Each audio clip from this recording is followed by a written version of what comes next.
Welcome to the cult of the body. Bodybuilding is a tremendous thing when you realize that you have a hand, you have the power to create your body the way you want it. Today on stage, you have to be as big as you can be, as muscular as you can be, as ripped you can be, and as freaky as you can be. I think that we are a little bit obsessed. Bodybuilding is not body destruction. If anyone thinks that there's no drugs in all sports, they're living in a vacuum. I am 100% drug-free. Bodybuilding gives you power, gives you energy. I really respect these guys that go out there and do it naturally because they've really got to pay attention to their diet and their supplements. And I'll pick poses that are going to make me look bigger than I really am. Because that's what this sport is all about, the sport of illusions. I don't want to sound cocky or anything, but I'm going to go out there expecting to win.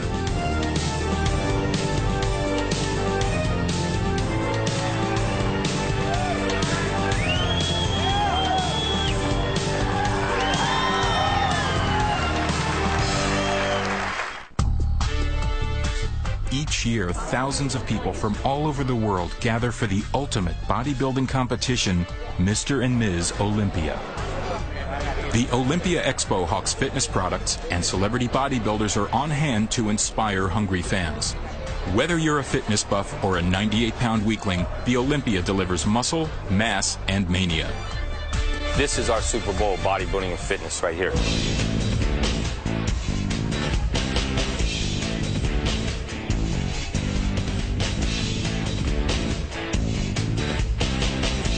You have to have strong willpower, you have to have strong determination, and you must love what you're doing more than almost anything in the world. With the pros, it's a whole nother ballgame because you're talking about working with the elite athletes in the world, the best. The guys you see at the Olympia are the top 13 or 14 elite athletes in the sport.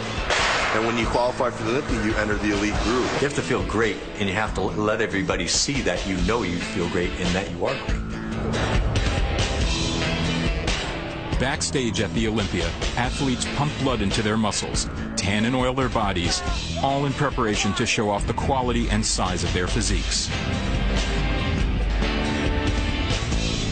Tanning is really one of the things that they're judged on. You got to understand they have to be really exaggerated tanning. You know, it's not just a normal tan like you and I have. It has to be really, really dark. It makes them glisten, and it really just highlights and defines their physique, so you can just see their definition more. I'm the last person they see before they go up on stage, so it's very important that I make them look their best. They're presenting that total package, therefore I must make sure every body part is completely in view. If there's too much oil in one spot and not enough on another, it's going to take away from their symmetry. It could do nothing but mess up their body, so all that time, effort, money that they put into their contest could be completely axed. A panel of IFBB judges await the start of competition. We judge them for their muscularity, for the symmetry, and their proportions and definition. There are 7 compulsory poses highlighting arms, legs, abdominals, and back. Each competitor tries to emphasize their strengths and hide their weaknesses. The size in itself won't make you win. The quality of the muscle itself won't make you win. It's a combination with symmetrical development. That's the key. Every part of your body has to be symmetrically developed to the other parts, and they all have to be at their top level.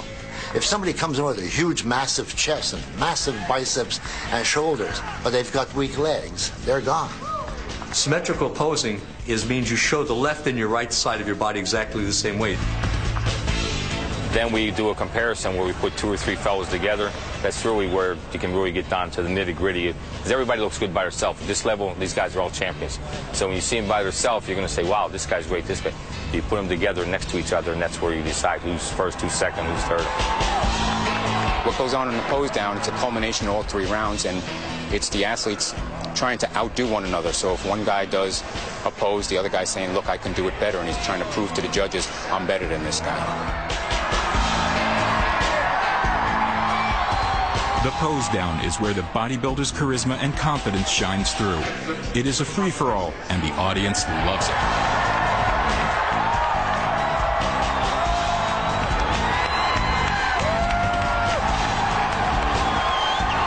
The 3-time Olympia champion, Ronnie Coleman. The Olympia purse is $435,000 unevenly split between the men and women. Top prize is $30,000 for the women, split between 2 weight classes. $110,000 for the men, winner takes all. Prize money aside, to win the Olympia is the brass ring that promises product endorsements, guest posings, and supplement support. It really takes discipline to make it to the top in anything, and especially bodybuilding, because it's not like the training takes all day, but you're involved with your body all day. Bodybuilding is made up of 3 stages. 1 is a competitive sport. 2 is a lifestyle. And 3 is an art. Training begins at the gym. Gold's Gym in Venice Beach, California is considered the mecca of bodybuilding. Whether you are an amateur or a pro, the goal is to become ripped and shredded, to see the physiology and shape of the muscle through the skin. For some people, no matter how hard they train, if they do not have the proper genetics, they will never achieve the desired look. Genetics, you have to have proper skeletal system. You got to have wide shoulders, you got to have narrow waist, hips, you got to be in proportion. See, what I'm doing is shoulders or delts.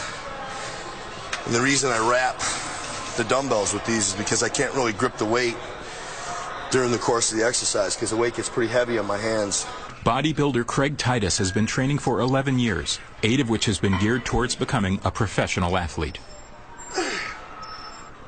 Because I'm dieting, I'm just burning interstitial fat out of my muscle, shaping my muscle, and creating a look that I need for stage rather than trying to build, so I lighten the weight to avoid injury. See, that got heavy. That got heavy as hell. The idea is to sculpt your muscles to fit your skeletal frame, to have the least amount of body fat in proportion to actual muscle size. Heavier weight creates more mass. Less weight with increased repetitions creates more definition. This past year was the biggest I've ever gotten. I was 274. I'm 5'9". I still have to put another 15 pounds of muscle on. The amateurs, I mean, they're just so hungry because they want to get to where, like the Ronnie Colemans and the Flex Wheelers and the Chris Cormiers and the Nassers and all these, the guys that they're idolizing in the magazines.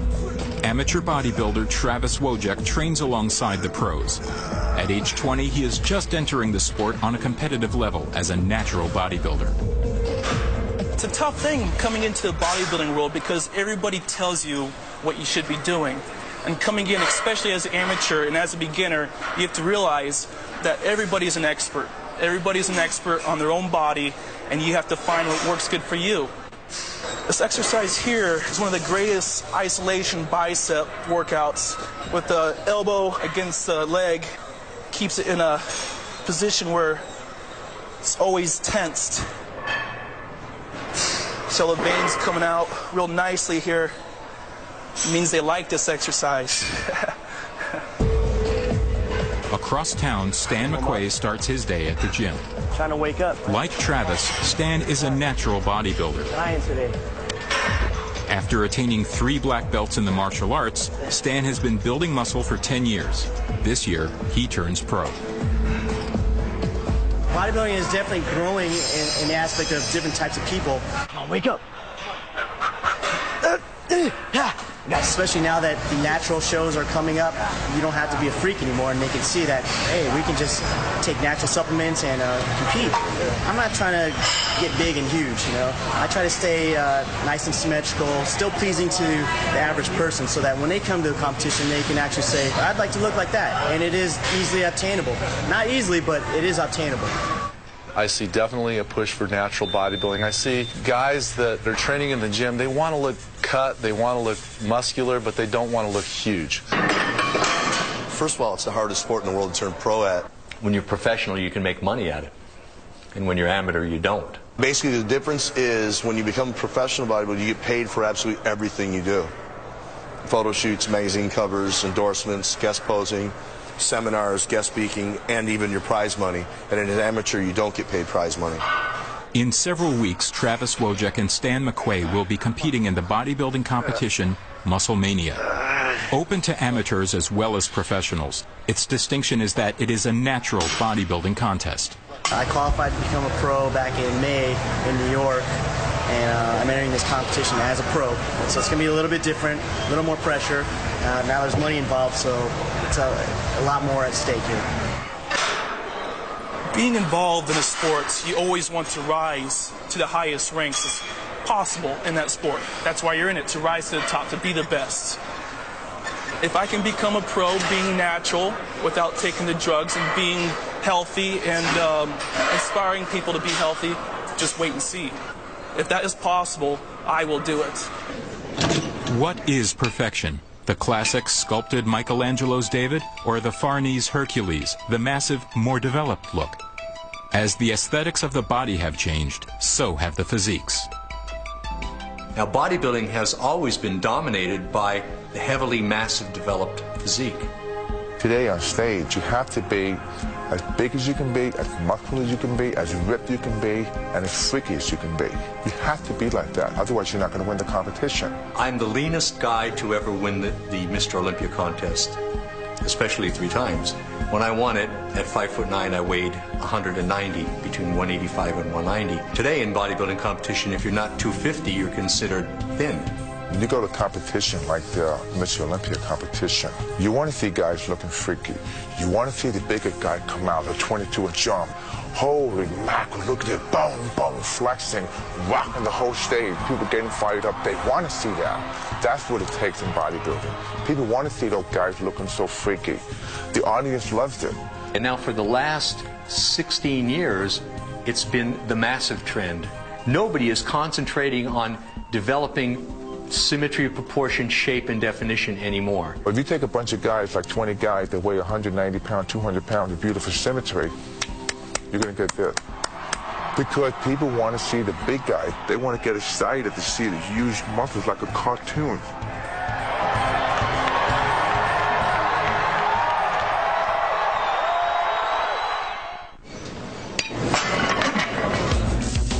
Just as the physiques of the body have changed, so has the science of lifting weights. Early on, weightlifters and fitness enthusiasts utilized free weights, commonly called barbells and dumbbells. Machines were developed to replicate weightlifting exercises. They enable people to lift weight with more control and safety. A machine can isolate an individual muscle more completely through a full range of motion. With a free weight, there is room for error because of imperfect form, which can lead to injury.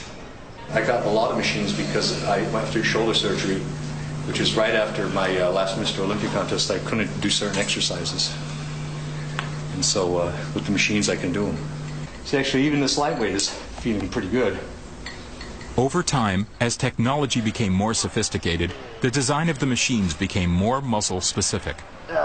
Today, there is no one standard as to what works better to build muscularity, which is why bodybuilders use machines in combination with free weights.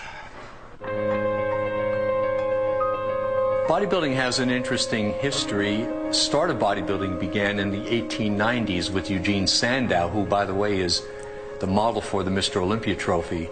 He was one of the forerunners of developing the perfect body. He was more an all-around acrobat, strongman, and performing feats of strength. Next was Steve Reeves in the 50s. And Reeves, in my opinion, was the most proportionate, good-looking bodybuilder of all time. He really had it all. I used to read comic books, like the Incredible Hulk comic books. And then one day I discovered a muscle magazine, Muscle Power, and Dave Draper was on the cover. And I realized that bodybuilders did exist. So then I took it home and I learned about, you know, Mr. America, Mr. Universe, and then I got bitten by the iron bug. I started working out when I was 13. The old Charles Atlas thing, I wanted to get muscles. I was skinny, young, I wanted to attract some girls, and I started lifting weights. When I was a kid, I saw the Hercules movie with Steve Reeves. But when I saw that film when I was about 10 years old, I wanted to come home and lift weights. I wanted to look like Steve Reeves. We all need heroes. That's why I'm trying to build heroes, and Arnold, I knew, could be one of them.